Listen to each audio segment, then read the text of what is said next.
عارف لما يجيلك كده خنقة في الزور وعدم قدرة على البلع، وكل ده بسبب ان انت عندك بس كتفك في وضع غلط. عارف ليه؟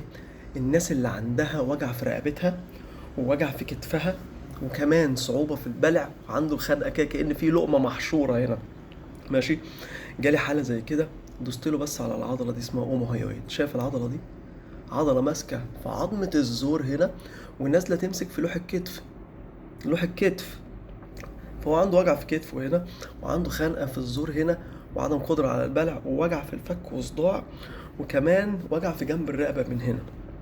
كل اللي عملته ان انا دوست له على الحتة دي، الحتة اللي فيها العضلة دي.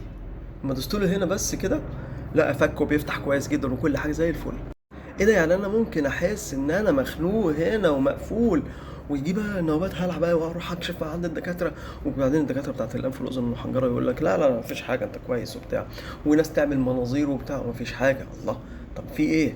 طلع بقى العضله دي اما بتشد بسبب وضع الكتف الغلط، وضع عظمه اللوح دي الغلط، شادد على عضله اسمها اوموهيويد اهي، ماشيه من بص، ماشيه من هنا لحد لوح الكتف اهي. اهي العضلة دي لو ماشية غلط تسحب لك اهي تفاحة ادم دي، هي اللي بتنزل، هي اللي بتنزل، هي اللي بتعمل الحركة دي، بتشد على الكتف هنا، بتنزل عظمة الزور دي لتحت وبتساعدك في البلع. فلو انا عندي صعوبة في البلع وخنقة في زوري هنا ولقمة محبوسة، ممكن يكون بسبب هذه العضلة اسمها اوموهايويد ماسل. اوموهايويد ماسل، تمام. طب لو انا بقى العضلة دي كمان ماسكة في عضلات هنا، ماسكة رايحة للفك، انا بقول لك دوست له على العضلة دي، بقول له افتح فكك، قال لي ايه ده؟ وجع الفك راح، وجع الفك راح بعد ما دوست له على العضلة دي وعملنا لها شوية مساج كده، الموضوع بقى زي الفل. يعني وضع العظمة دي بسبب الأوموهايويد دي شايف العضلة اللي هي ماشية من هنا رايحة للوح الكتف اهي، راح للترابيس، ترابيسي هنا ممكن تأثر عليها.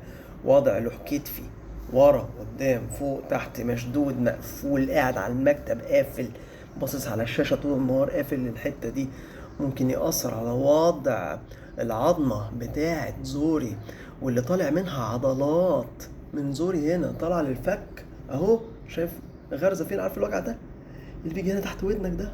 اه. وطنين بقى في الاذن وصفاره. بص رايحه لفين، بص العضلات رايحه لفين، رايحه للودن.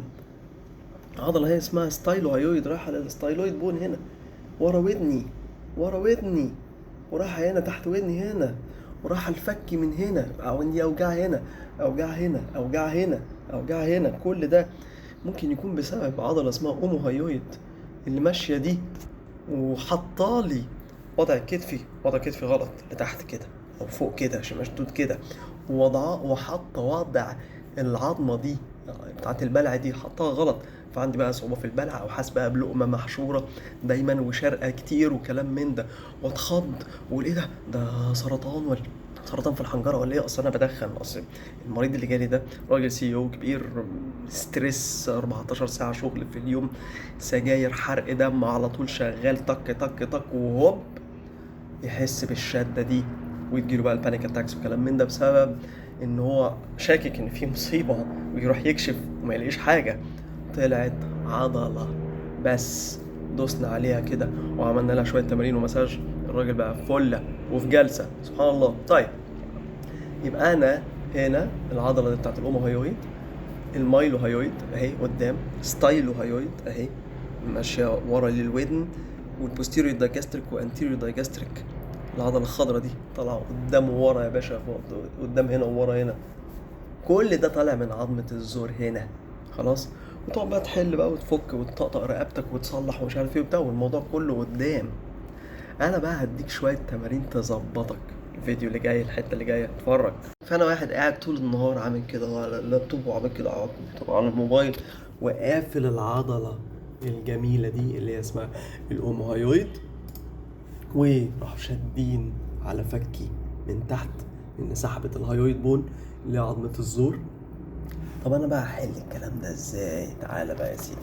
انا ممكن اقعد كده اهو، اروح مادد ايدي هنا عند عظمة الزور، اه، وتنزل وتطلع دي، اروح دايس جنبها هنا وهي بتنزل وتطلع، اروح دايس عليها واروح ساحبها لتحت واروح طالع لفوق اهو، دوست جوه ساحبها لتحت اطلع لفوق، واروح نازل هنا عند عظمة الترقوة جوه اغرز، لان هي هتبقى ورا الترقوة تمسك في اللوح. اغرز هنا واروح دايس وطالع لفوق، احس ان فكي بيفك، الضغط بتاع فكي بيفك. لو انا بصحى جازز على اسناني والحته دي شد على ايه، فكي هيفك، فهمت قصدي؟ فانا بعمل كده اهو واثبت الله 5 مرات كده، 5 ثواني اقصد كده، 5 ثواني كده، 5 ثواني، وبعدين اروح دايس على الحتتين دول واسيبهم يفكوا هنا وهنا، وبعدين في النص اروح دايس هنا وافتح. تمارين على المكتب كلها، ممكن اخد بريك وسط، احط الايربودز في ودني واقعد اتكلم، عندي مكالمة اقعد اعمل الكلام ده كده اهو. هتفرق جدا جدا جدا. الحتت اللي قدام دي، الحتة اللي قدام دي، الحتة اللي قدام دي، الحتة اللي قدام دي، نفس الكلام.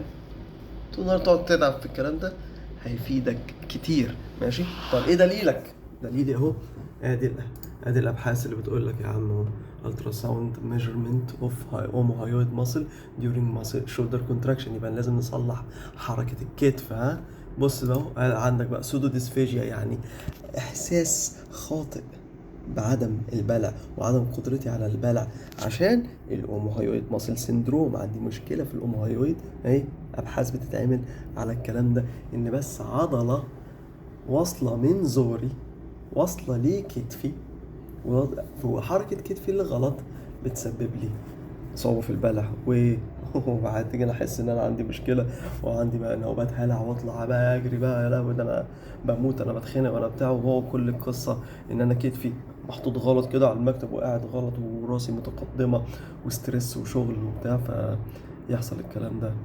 فيعني الجسم ليه علاقه ببعضه يا جماعه، يا ريت نبحث اكتر. وهذا والله اعلم، السلام عليكم.